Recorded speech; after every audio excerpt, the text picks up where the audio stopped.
The first minister, in reference to the One Family program, and through the course of the discussion so far, you mentioned that the last poverty study suggested that 1 in 5 people were poor, and therefore that meant that 4 in 5 are not.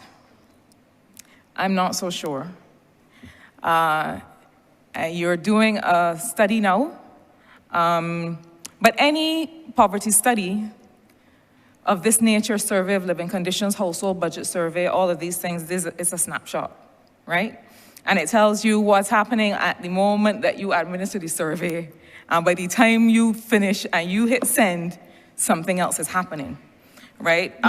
So we need not just new poverty data, but also to understand, as you said, transitional poverty. I can be not poor today, and tomorrow, you know, it's a completely different situation. I'm reminded of a friend and constituent from Beals Gap, Minister, which is close to you, who worked, I don't want to say anything that's too identifying, but who worked in a physical capacity for many, many years.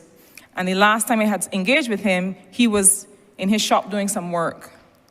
And again, as we say, quick so, I saw him again, and he was an amputee and was no longer working. And I had to work with him to navigate these services that he might need.